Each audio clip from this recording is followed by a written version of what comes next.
Assalamualaikum, bertemu lagi di channel ini dalam dongeng Raga Sukma di episode hari ini, di episode video ini. Terakhir kita sudah menceritakan Sukma berada di suatu negara ya. Katanya negara siluman. Ini apakah benar negara siluman ini? Ini hanya karangan ya. Negara siluman apakah itu benar atau ada atau tidak ada, itu hanya dalam karangan ataupun fiktif belaka ini. Semoga saja tidak menjadi tidak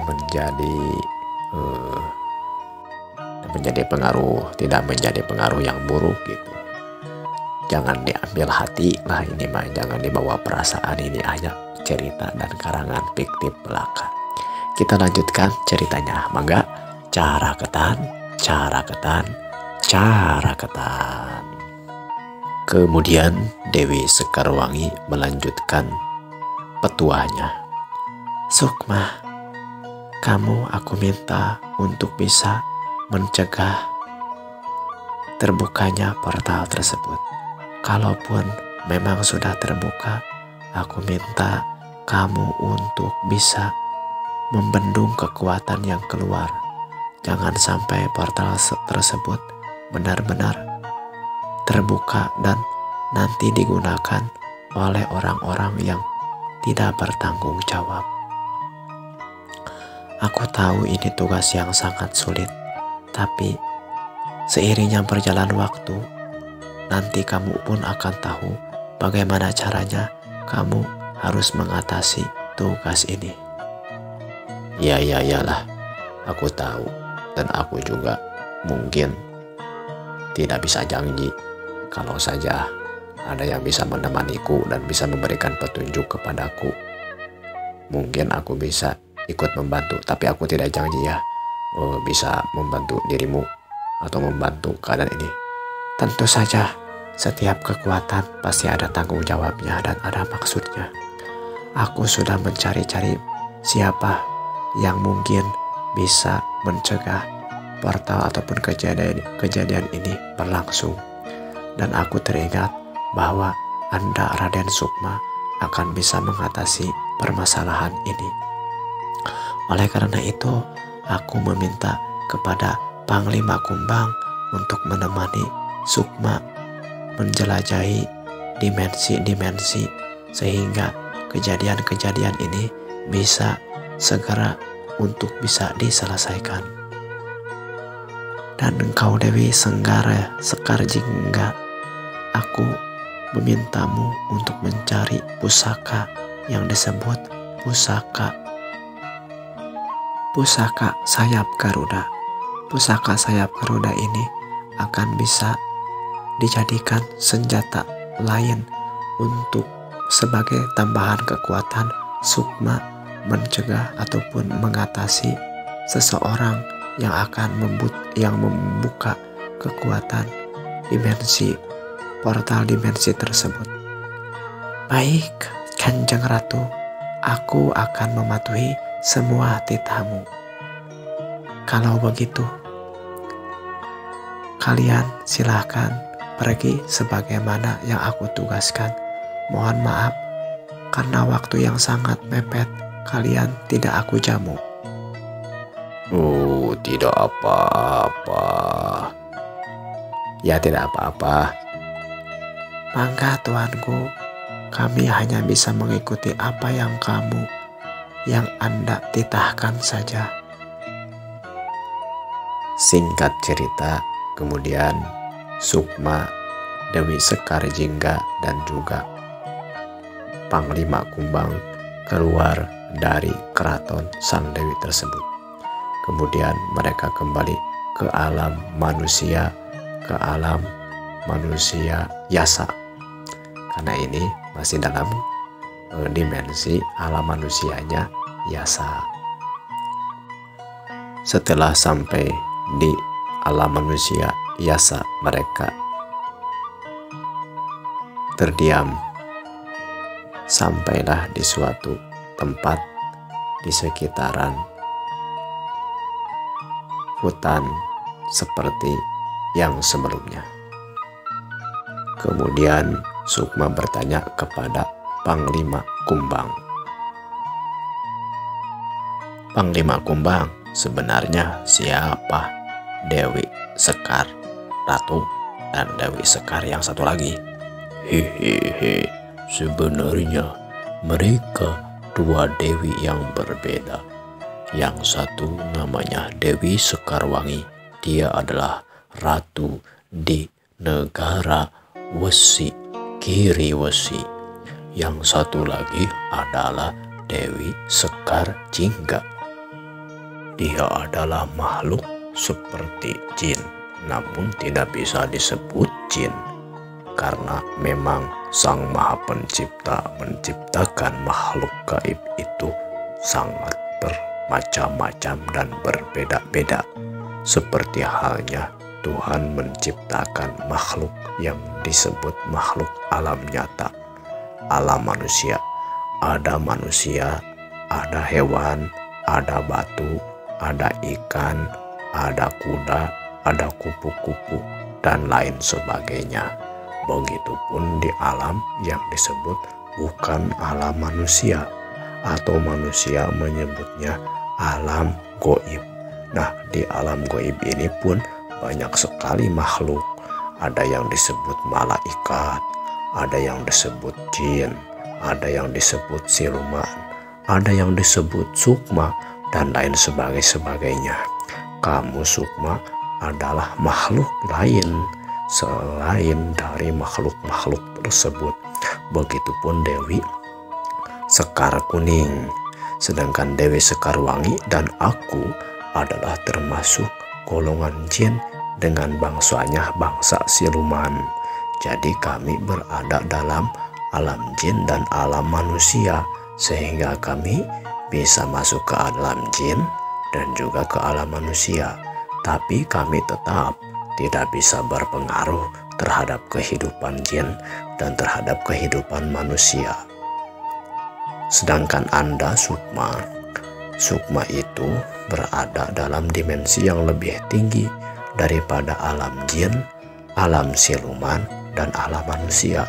Sehingga wajarlah ketika Anda bisa berada dalam dimensi-dimensi tersebut. Oh, seperti itu. Bagaimana kamu tahu? Ada, kamu sudah berada dalam alam kami dan kamu sudah bertemu dengan aku beberapa kali. Entahlah bagaimana, karena Sukma itu bisa berada dalam ruang dan waktu yang berbeda. Kamu dan aku sekarang tidak bisa menjelaskannya, tapi mungkin kamu akan tahu di kemudian hari apa maksudku yang sebenarnya dan siapa dirimu yang sebenarnya. Makin pusing, tapi gak apa-apa lah. Saya ikuti sajalah permainannya lah. Dewi Sekar Jingga, boleh saya bertanya? Tentu saja Sukma, silahkan. Kenapa kamu sampai berada dengan gadis tersebut? Begini ceritanya. Beberapa waktu yang lalu Dewi Sekarwangi memintaku untuk pergi ke alam manusia. Aku diminta untuk menemui siapa saja untuk aku jaga. Aku juga bertanya, seperti apakah orang yang harus aku jaga tersebut. Kemudian kata Dewi Sekarwangi, katanya, kamu juga nanti akan tahu, saya akan tahu siapakah yang memang pantas untuk aku ikuti. Setelah beberapa lama aku terbang di alam manusia, aku melihat cahaya yang terang di sebuah rumah. Ternyata pada waktu tersebut seorang ibu sedang melahirkan seorang anak yang ternyata perempuan. Kemudian diberi namalah perempuan tersebut dengan nama Sekarwangi. Karena namanya anak perempuan tersebut Sekarwangi, kemudian aku juga merasa bahwa ada cahaya, ada sesuatu yang spesial dari anak tersebut, maka aku tegaskan saja, aku akan menemani anak tersebut dan menjaganya sebagaimana titah dari Ratu Sekarwangi. Oh, jadi kamu karena si anak tersebut dikasih nama Sekarwangi dan juga bahwa anak tersebut memiliki aura cahaya yang membuat kamu tertarik, kamu jadi ingin menemani dia dan menjaga dia. Ya, seperti itulah. Sebenarnya Dewi Sekarwangi tidak mensyaratkan atau menentukan siapa orang yang harus aku jaga, yang harus aku temani. Aku juga tidak tahu. Tapi sekarang aku juga tidak tahu gitu ya. Apa alasan Dewi Sekarwangi mengapa aku harus mengikuti manusia, menemani dia dan menjaga dia. Tapi sekarang aku tahu bahwa kehidupan manusia itu tidak mudah. Semuanya harus dilakukan dengan bertahap, menunggu, ada prosesnya, ada banyak hikmahnya. Mereka juga tidak seperti kita yang bisa sembuh kalau terluka dengan sekejap. Mereka harus perlu waktu, harus berobat. Kalau pengen makan mereka harus mencarinya. Keinginannya juga banyak, rupa-rupa lah. Ada yang ingin makanannya pedas, ada yang asin, dan lain sebagainya. Pokoknya banyak pengalaman. Aku sekarang baru tahu bahwa di alam manusia berbeda dengan alam gaib seperti kita seperti ini. Namun karena aku ditugaskan untuk menjaganya, aku bawa juga dia untuk menjaga agar dia tidak melakukan hal-hal yang merugikan untuk dia. Dan dia syukurnya memang walaupun secara tidak langsung aku hanya bisa membisikkan seperti ilham atau lain sebagainya agar dia melakukan yang baik-baik. Tapi sebenarnya dalam jiwa ataupun diri manusia memiliki keinginan ataupun hasrat untuk melakukan kebaikan. Tapi tidak jarang juga, bahkan sering dalam pikiran manusia tersebut ingin melakukan hal-hal yang sifatnya keburukan. Nah, di sanalah aku memberikan suatu ilham ataupun firasat bahwa hal yang buruk itu sebenarnya tidak baik. Terkadang apa yang aku sarankan kepadanya, dia bisa menerimanya dengan mudah. Tapi kadang-kadang juga, nah ini mah jiwanya juga manusia. Dan kami memang, kita itu sebagai makhluk halus istilahnya, makhluk yang hanya bisa menjaganya, tidak bisa mempengaruhinya sekuat ataupun dengan berpengaruh 100%. Karena manusia memiliki pilihan dan memiliki alam pikiran.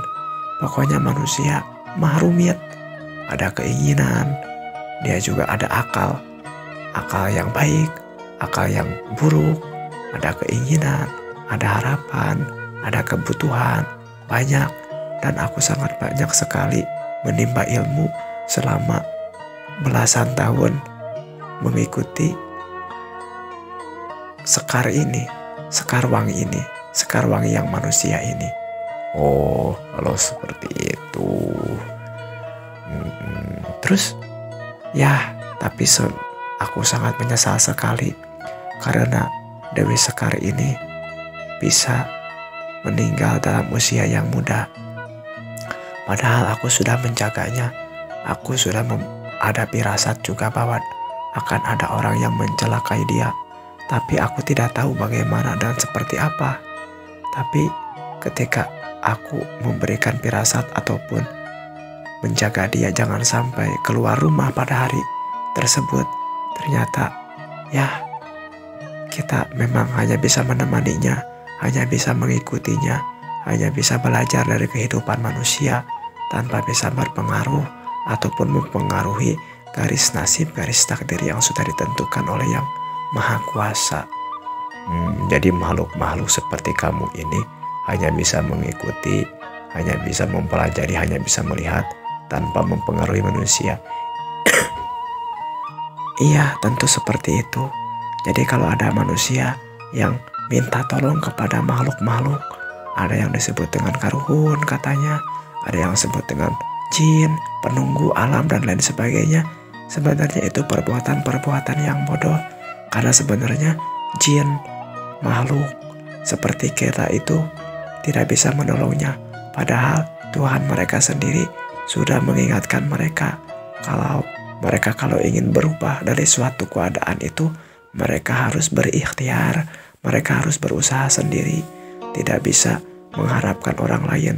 Jangankan kepada kita makhluk halus ataupun makhluk dimensi lain, orang tuanya saja atau tetangganya saja, ataupun orang lain yang sama-sama satu dimensi dengan dia, yang benar-benar bisa membantu dengan dia, kadang-kadang tidak bisa membantunya dengan sebagaimana mestinya. Apalagi kita yang banyak keterbatasan dan memang tidak bisa membantu dia. Dari percakapan ini, informasi dari kamu juga menyadarkan aku bahwa ketika aku nanti di alam manusia, aku juga tidak harus meminta tolong dan berharap kepada seperti kamu. Tentu saja Sukma, kamu lebih tahu apa yang harus kamu lakukan. Nanti di alam manusia, manusia itu adalah makhluk yang diciptakan sebaik-baiknya, sehebat-hebatnya. Karena dia berada di alam manusia, jangan sampai dia meminta kepada sesuatu yang tidak bisa menolongnya. Yang bisa menolongnya hanyalah usahanya dan juga takdir dari Sang Maha Kuasa.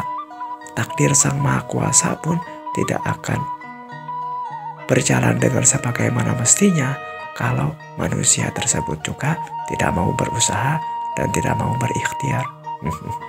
Memang sudah jelas, aku juga sampai sini sudah mengerti bagaimana seharusnya manusia itu melakukan sesuatu di alam kemanusiaannya. Ya, seperti itulah. Tapi kadang-kadang manusia pun tidak sadar dengan apa yang harus dia lakukan. Ya. Terima kasih. Sungguh percakapan yang cukup memberikan aku ilmu dan pengalaman. Ya, syukurlah kalau begitu. Kalau memang ada manfaatnya untuk kamu, saya juga menjadi senang. Ya. Terima kasih. Kemudian Dewi Sekar Jingga berkata, Raden Sukma dan juga Anda Panglima Kumbang, sepertinya kita harus berpisah di sini. Namun jika Anda, Raden Sukma, ingin bertemu dengan aku, maka Anda harus pergi dahulu ke dimensi Yasa ini. Begitupun Anda, Panglima Kumbang. Dimensi kita hanya bermuara di dimensi alam Yasa ini, alam dimensi Yasa ini. Ya, aku tahu. Memang ketika Yasa ingin bertemu dengan engkau Dewi Sekarwangi, dia harus berada di alam dimensi Yasa ini. Begitupun Anda ketika ingin bertemu dengan alam kepada Sukma, Anda harus bertemu di alam dimensi Yasa ini. Tunggu. Apakah berarti ini adalah dunia paralel? Dalam duniaku ada yang disebut dunia paralel, di mana dunia ada dunianya, dunia A, dunia B, dunia C, tapi semuanya dunia manusia. Apakah seperti itu? Kami tidak bisa menjelaskannya, Raden Yasa.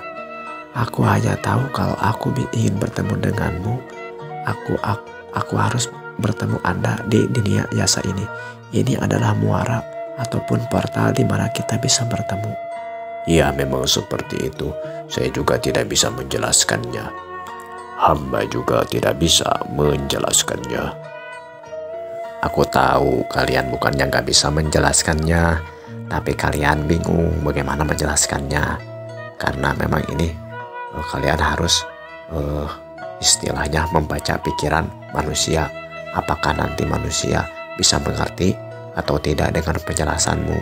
Ya, memang seperti kata tadi Dewi Sekarwangi, Ratu Dewi Sekarwangi, aku nanti hanya akan tahu nanti juga aku akan tahu prosesnya harus aku mengerti dulu lah. Ya. Lalu sekarang mau seperti apa, Sekar Jingga? Aku akan melanjutkan ataupun melaksanakan tugas dari Dewi Sekarwangi.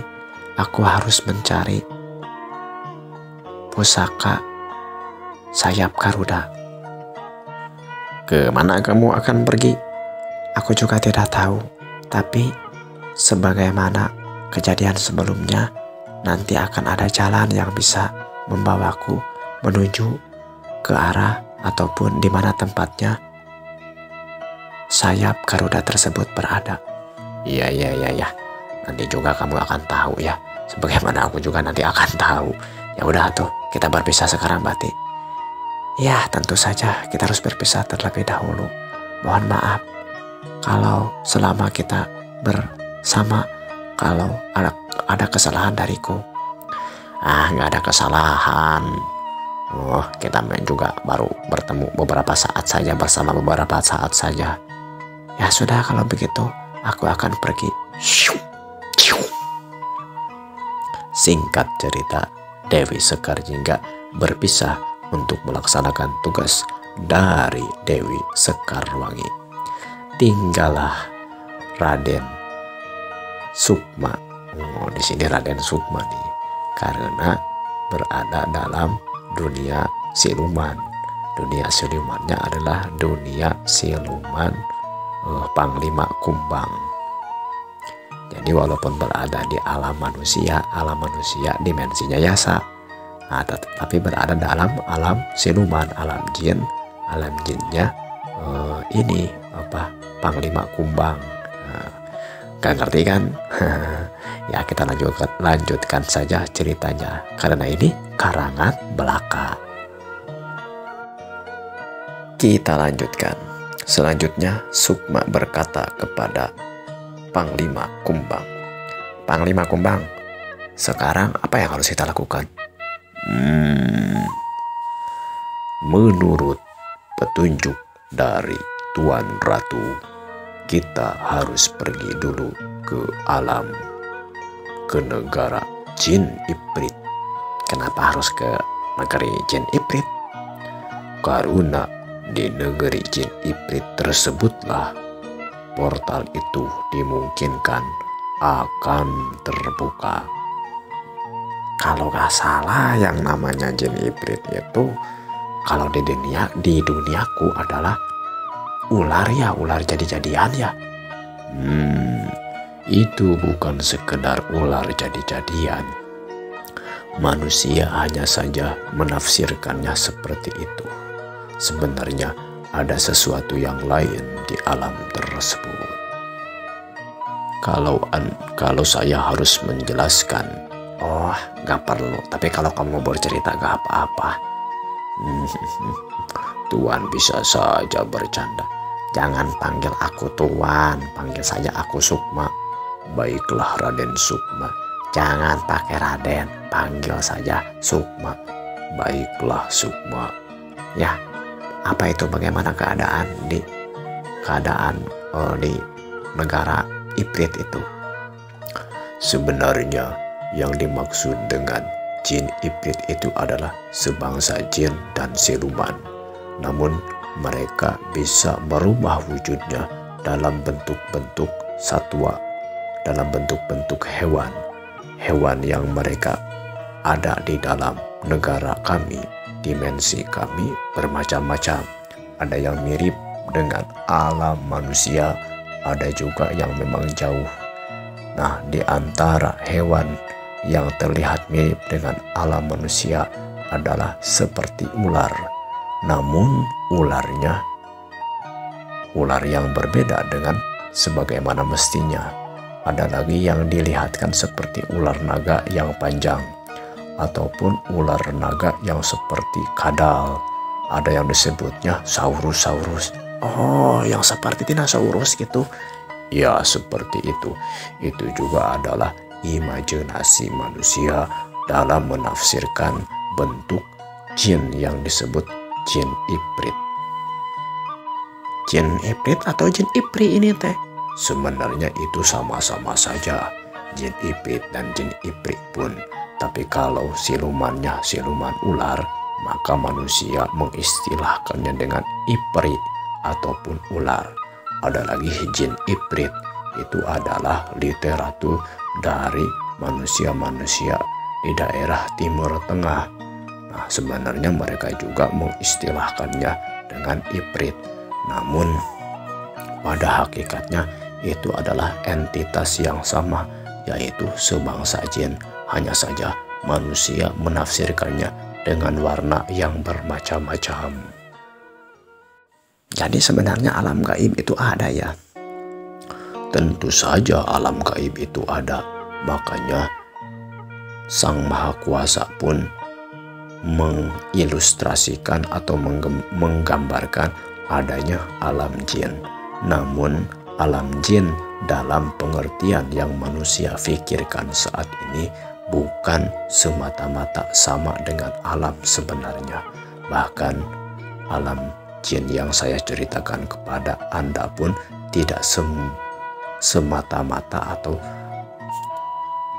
tidak seutuhnya ataupun tidak seutuhnya menggambarkan alam jin yang sebenarnya. Karena begitu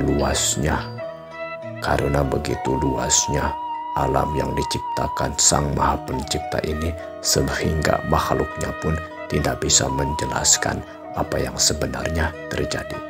Oh, seperti gini ya. Kalau di alam manusia itu kan ada planet. Planet yang bisa dihuni oleh manusia adalah planet bumi. Padahal di alam semesta itu banyak sekali planet-planet. Satu-satunya tidak bisa dijelaskan. Tepat sekali. Itu gambarannya saja.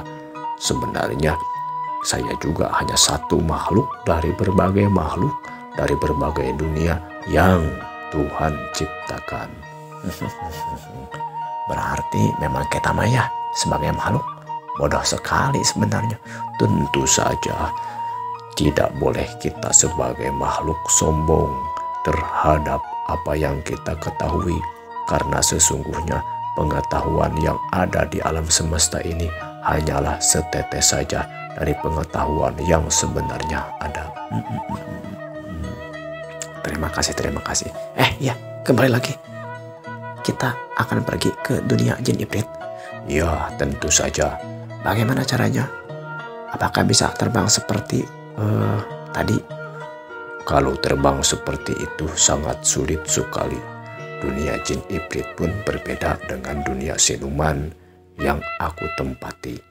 Jadi ketika kami beralih kepada dunia satu dengan yang lainnya akan berbeda. Seperti kamu tadi menjelaskan bahwa dunia kamu adalah planet bumi. Ada planet yang lain. Nah, seperti itu pun dunia jin iprit dengan dunia kita. Itu ada mungkin planet lain. Kita harus menggunakan cara yang lain pula. Bagaimana caranya? Kalau saya harus mengatakan, mungkin dalam bahasa manusia ada yang disebut teleportasi.